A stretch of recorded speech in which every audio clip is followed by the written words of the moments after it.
ভগবানের কাছে যে হে ভগবান, তুমি তো সর্বভূতে আছো ঠিক, কিন্তু সর্বভূতে তো তোমাকে খুঁজে পাওয়া সম্ভব নয়। তাই তুমি আমাকে ঠিক করে বলো যে নির্দিষ্ট কোন জায়গায় গেলে আমরা তোমাকে পেতে পারি, কোন জায়গায় খুঁজবে। তার উত্তরেই ভগবান বলেছিলেন খ্রিস্ট।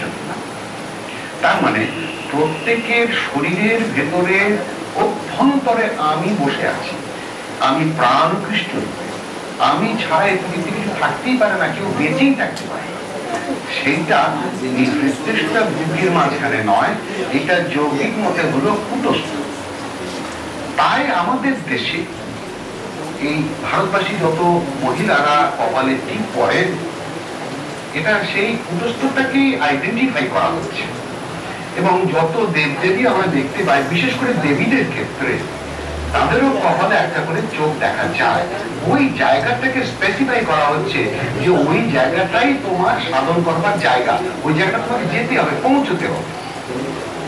আমাদের ওখানে তো গীতাতে এই কথা বলা হয়নি যে শাস্ত্র বাক্যে তিষ্ঠতি, তীর্থক্ষেত্রে তিষ্ঠতি, মন্দির অভ্যন্তরে তিষ্ঠতি, বিগ্রহ অভ্যন্তরে তিষ্ঠতি, শাস্ত্র অভ্যন্তরে তিষ্ঠতি, এগুলো বলা হয়নি। একটাই ভগবান উত্তর দিয়েছিলেন, তিষ্ঠতি, সেটা হচ্ছে কুটস্থ। তাই শ্যামাচরণ সে কথাই বলছেন যে সবার ভেতরে কুটস্থ রূপে আমি আছি, আমি ছাড়া এই জগতে কিছু নাই।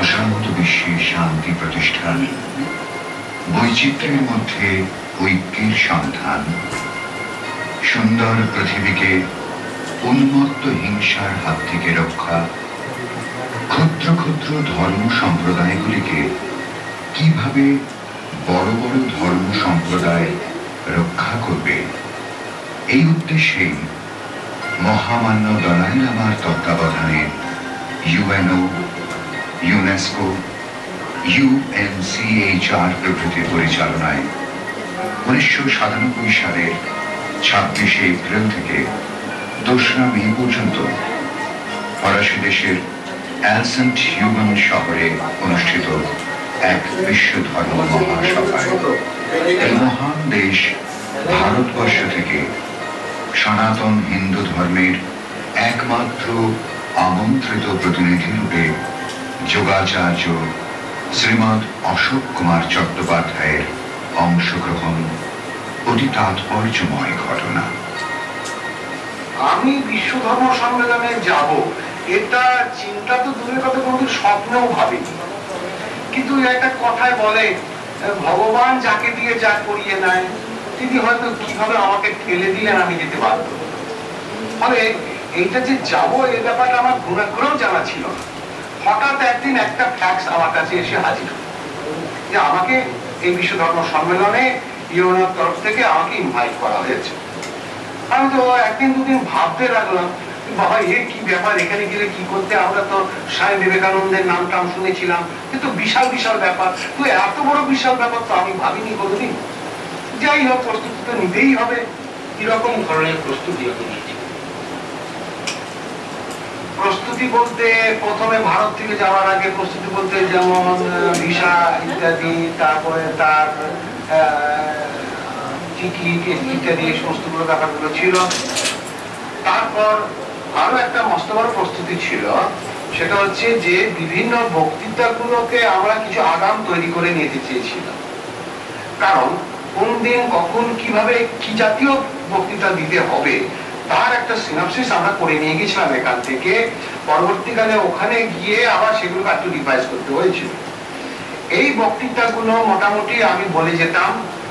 তো আমারই এক শিষ্যা, তাকে আমি সেক্রেটারি হিসেবে নিয়ে গেছিলাম, শ্রীমতী জয়তী কাপুর।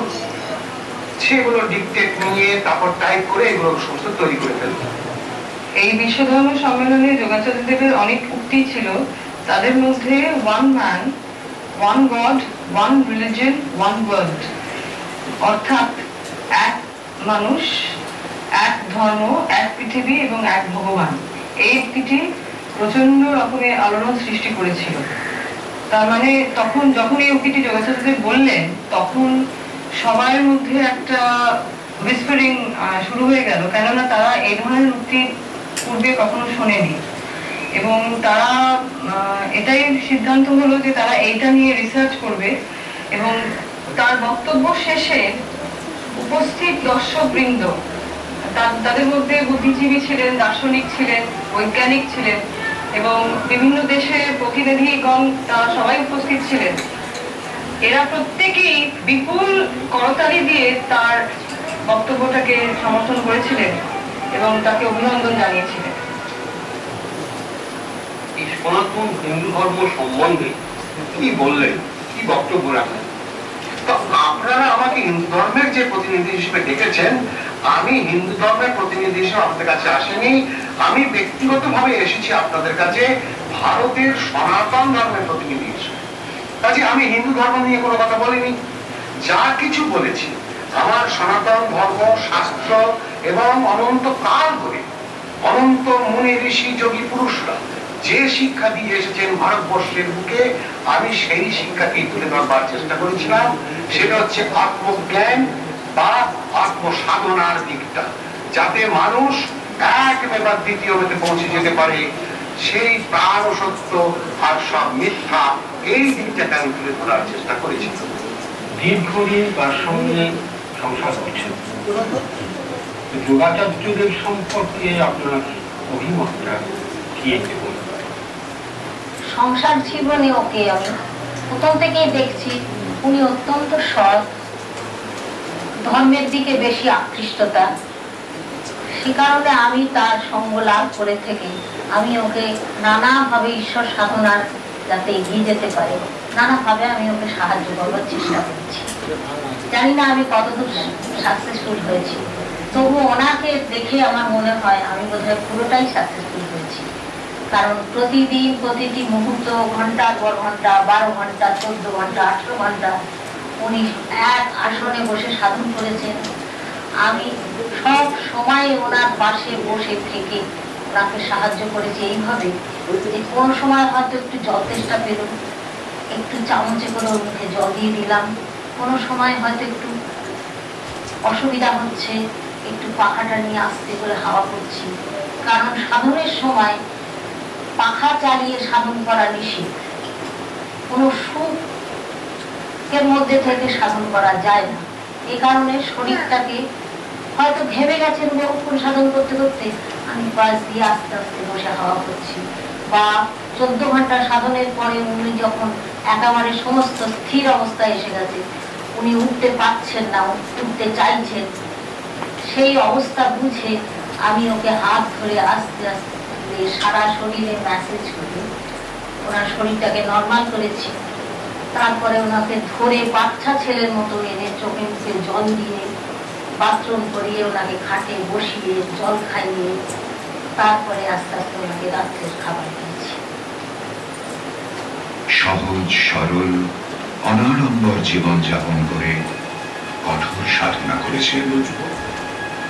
সনাতন ভারতের ব্রহ্মবিদ্যা ও সুপ্রাচীন যোগ সাধনা বিশ্ববাসীর সামনে তুলে ধরার জন্য গুরুবর সত্যচরণ লাহিড়ীর আশীর্বাদ নিয়ে 1979 সালে তিনি রচনা করলেন প্রাণময়ন জগৎ।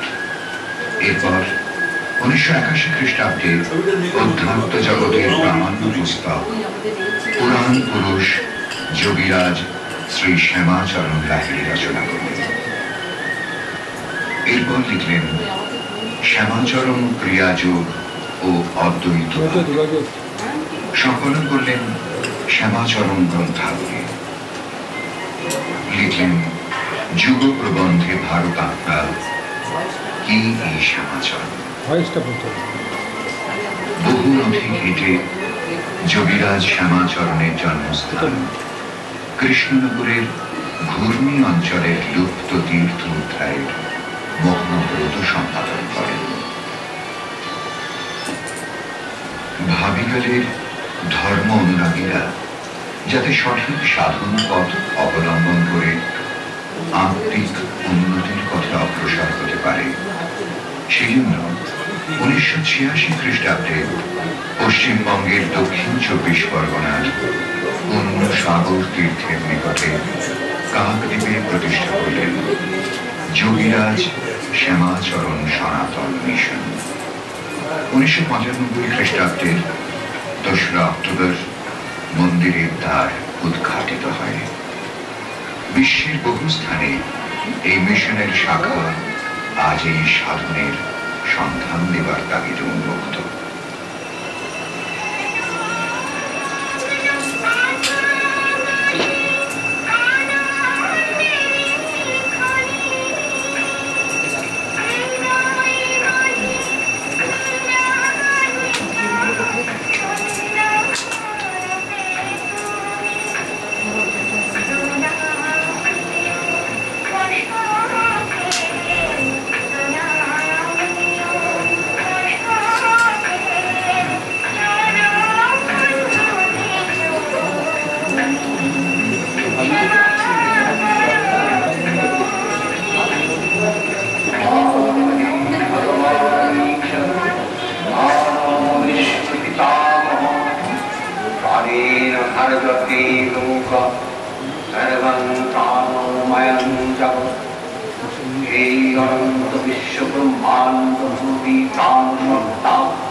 তুমি ভগবান, তুমি ঈশ্বর, তুমি বিষ্ণু, কারণ তুমি সর্বব্যাপী।